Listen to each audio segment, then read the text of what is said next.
Hey y'all. So, let me tell you. So, how about Snapchat added a love has no age photo filter to its platform, which of course we know rightfully so has been moved as removed as of now. But I just had to tell you guys about this because we've been getting into this a little bit on my channel. But let's go ahead and take a look at this article. So this is from usbreakingnews.net, okay? So you can see the Snapchat filter here, okay? So pushing pedophilia, Snapchat installs love has no age filter. A tech company has made a disturbing statement during the left-centric Pride Month. For Snapchat, the LGBTQ might also include pedophilias. In the campaign for Love Has No Labels, held by Snapchat, one of the options was Love Has No Age filter. While this filter appears to be defunct as of June 3rd, conservatives on Twitter pointed out the option over the weekend of June 1 through 2. Twitter user Ashley St. Clair posted a video of herself with the Love Has No Age filter. The filter had the options to say the love has no gender, race, or religion as a part of the mass marketed Pride Month that infiltrates businesses and social media in June. But age did not seem to fit in the list unless it was meant to justify pedophilia. Big League Politics reported that pedophiles have made a concerted push to join the ranks of acceptance granted to the LGBT community. In other news, children dressed as sexualized drag queens have made headlines from NBC to the Huffington Post.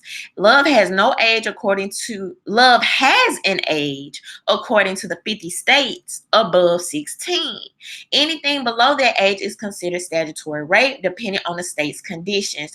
Generally, if adults above a certain age are involved, it will be prosecuted as such. Snapchat is an app that is designed for teenagers. 90% of the company's 190 million daily users fall between the ages of 13 and 24. Okay.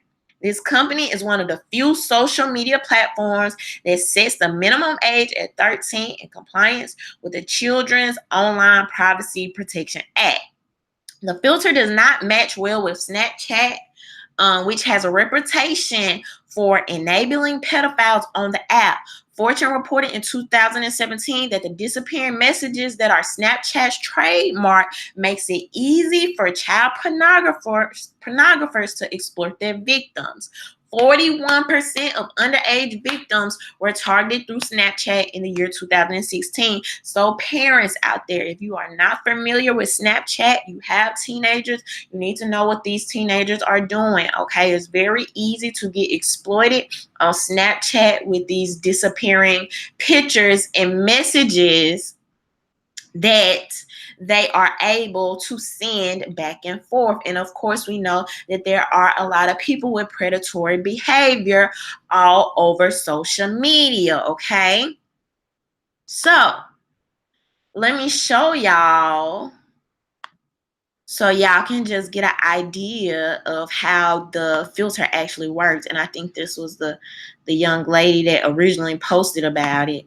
Okay, so Snapchat has this filter.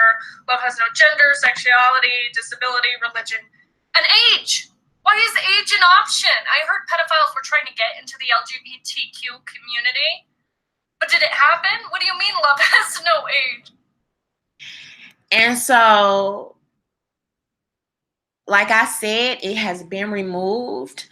But for people thinking this is a mistake, this is no mistake, okay? I've literally talked to y'all. I did a video on my channel about how they are introducing pederosity and pedophilia into the curriculum in California schools.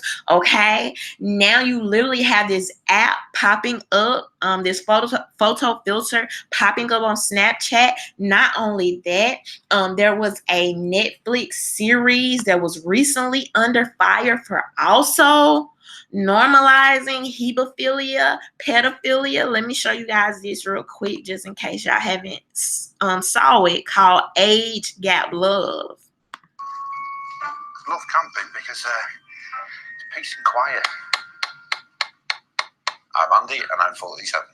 And I'm Beth, and I'm 19. Their 28-year age gap may make them look like father and daughter, but they are every bit a married couple. Oh, my dearly beloved is going to set up the doghouse. When I get told off, I'll have to go and live in a tent for a bit. Andy was originally a friend of Beth's mum, and over the years became close to her children too.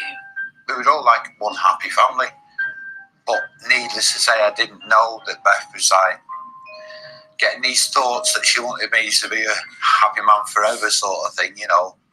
But once she reached the age of 16, Beth wanted to take their friendship to the next level. The age doesn't really bother me. It never has done. I don't see him as an old man or my dad or anything like that. He's just sensitive. Like a big teddy bear. Stop it. Stop it. I was concerned what people would think 16, 40, it's a big gap, you know, it's a generation gap sort of thing. So it's like, what are people going to think? You think?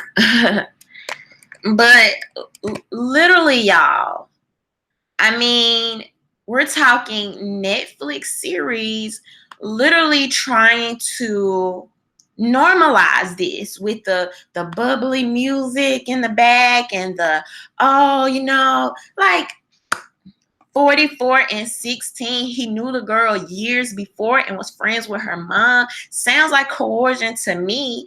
And you put it to Disney music and sell it as some type of romantic, heroic love story. Really? Is that what we're normalizing? And for people who might want to bring up the age of consent, because I have talked about this before, and I feel like that the laws do need to reflect this. But let's be forward thinking here, okay? Let's be forward thinking here. I always talk about this, how they use platforms to create and push and extend agendas. All right, think, just follow me. Think about this. If we literally are living in an age where a 5-year-old, 8-year-old, 13, 14-year-old can say, you know, I was born a boy, but I feel like a girl. And at 13, 14, 15, literally go have the rights to their body. Because I told y'all in the last, in like a recent live that I did, you literally had, I think this was like, I don't know if it was in New York, but you had parents that lost paternal rights to their child because they wouldn't let her undergo surgery. They wouldn't let her transition, okay?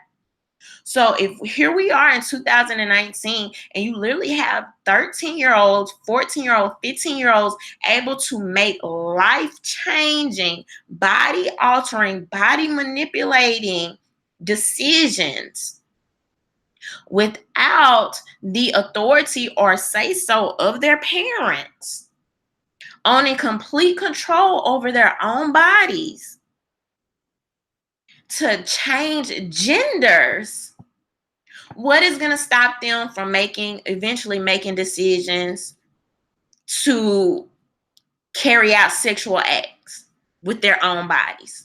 What is going to be the difference? And this is why when you accept one thing, you end up accepting everything, because eventually, how are you going to be able to make it different? What's going to be able to make it different? If children can make these decisions with their body, we're talking lifelong, life-altering, changing decisions. What's the difference? So anybody that believes this whole thing with Snapchat was an accident or oops or a mistake, you're wrong. You're completely wrong. This is what they do, okay? They test stuff. They throw it at us. They see how people are going to react. They see how people are going to respond. This is exactly what they're doing for what I would like to call the pilot program that they have rolled out in California, teaching pedophilia and pederasty in California schools. I have talked about this in previous videos, okay? And I'll be sure to link that below. But this is the same exact thing. They're testing now to see how the community responds, how parents respond, how the students respond before they roll these same type of programs out all across the United States, public school curriculums.